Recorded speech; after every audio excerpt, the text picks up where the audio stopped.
করে আপন বড় ভাই ওনার বিরুদ্ধে মামলা করেছেন এই মামলা এই যে একটু কথা বলুন প্লিজ। আমাদের টাকা আত্মসাৎ করে ওনার আপন বড় ভাই মামলা করেছেন, আমরাও ওদের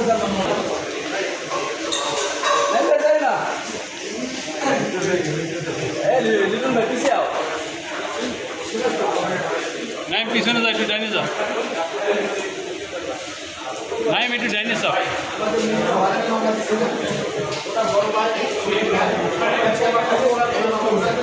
প্রশাসনে জানে উনি কত বড় প্রতারক।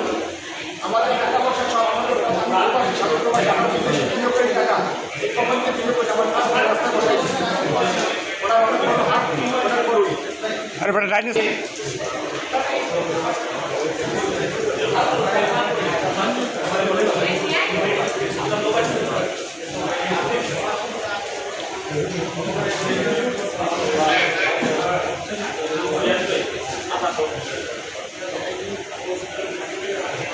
একটু সারলেই তো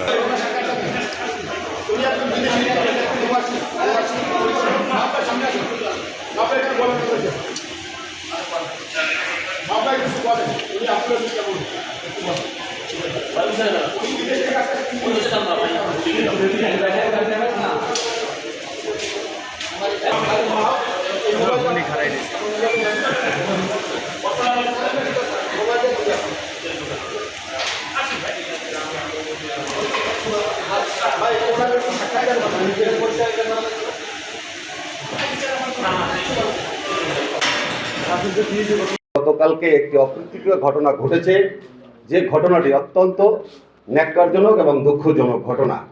কিন্তু আমরা কিছু কিছু মিডিয়ার নিউজ দেখে আমরা বিস্মিত হয়েছি যে জনৈক মুস্তাফিজুর রহমান লিটুকে বাংলাদেশ জাতীয়তাবাদী যুব দলের একজন কর্মী হিসেবে কিছু কিছু মিডিয়ায় নিউজ করেছেন, যেটা আমাদের জন্য অত্যন্ত দুঃখজনক। আমরা এই ঘটনার তীব্র নিন্দা এবং প্রতিবাদ জানাচ্ছি।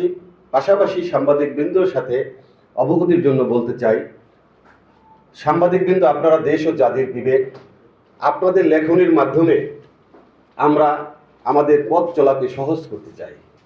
দেশ ও জাতি এগিয়ে যাবে আপনাদের লেখার মাধ্যমে। কিন্তু কখনো কখনো যদি কোনো কোনো তথ্য নিশ্চিত না হয়ে সংবাদ পরিবেশন করা হয়, এটা যেমন একটি দলের জন্য, সংগঠনের জন্য যেরকম ক্ষতিকর, বেদনাদায়ক, দুঃখজনক, ঠিক তেমনি একটি দেশ ও জাতির জন্য এটা আমাদের জন্য কলঙ্কিত। আমি আপনাদের কাছে বিনীতভাবে অনুরোধ করব এবং অবগতির জন্য জানাচ্ছি, এই জনৈক মুস্তাফিজুর রহমান লিটু, আমি মহানগর যুব দলের সাধারণ সম্পাদক হিসেবে দায়িত্ব নিয়ে বলছি, এই লিটু কখনোই বরিশাল মহানগর যুব দলের কোনো পদে অতীতও ছিল না এবং বর্তমানে কোনো সদস্য নেই। বাত ব্যথা, প্যারালাইসিস কিংবা আর্থ্রাইটিস, আধুনিক ফিজিওথেরাপি ও পুনর্বাসন চিকিৎসায় নির্ভরযোগ্য নাম ডিপিআরসি। এই ঘটনাটি গত 5-7 দিন আগের মনে হয় একটা ঘটনা, আমরা 5-7 দিন আগেই আমরা দেখেছি। কিন্তু গতকালকের থেকে একটি মহল এটাকে আমাদের যুব দলের উপরে চাপিয়ে দেওয়ার ষড়যন্ত্রমূলক একটা পায়তারার মাধ্যমে এটা সামনে চলে এসেছে। সেটাকে যখন কোনো দলের উপরে চাপিয়ে দেওয়া হয় বা যদি কোনো দলের নেতা না হওয়ার পরেও তাকে ওই দলের নেতা হিসেবে আখ্যায়িত করা হয়, সেক্ষেত্রে আমাদের বাধ্য হয়ে আমরা আপনাদের সামনে চলে এসেছি। তো সুতরাং আমি কেন্দ্রীয় কমিটির সহসভাপতি হিসাবে কেন্দ্রীয় কমিটির পক্ষ থেকেও এটার প্রতিবাদ জানাচ্ছি। পাশাপাশি আমি বরিশাল জেলা যুব দলের সাধারণ সম্পাদক, আমার ভারপ্রাপ্ত সভাপতি উপস্থিত রয়েছে, সেখান থেকেও আমি এটার প্রতিবাদ জানাচ্ছি যে এই ব্যক্তি কখনোই আমাদের যুব দলের সাথে সম্পৃক্ত ছিল না এবং ওয়ার্ড বলেন, জেলা বলেন, কোনো জায়গায় তার কখনোই তার কোনো উপস্থিতি ছিল না। ইভেন তিনি আমাদের সাথে কখনোই কখনো মিছিল মিটিংয়েও তিনি কখনো উপস্থিত হয়নি। এখন সারা বাংলাদেশে কোনো ঘটনা ঘটলে, যেহেতু আমরা দল ক্ষমতায় রয়েছে বিএনপি, তাদের সংগঠন এবং তাদের উপরে চাপিয়ে দিলে এটাকে মানুষ মনে করে হতেও পারে।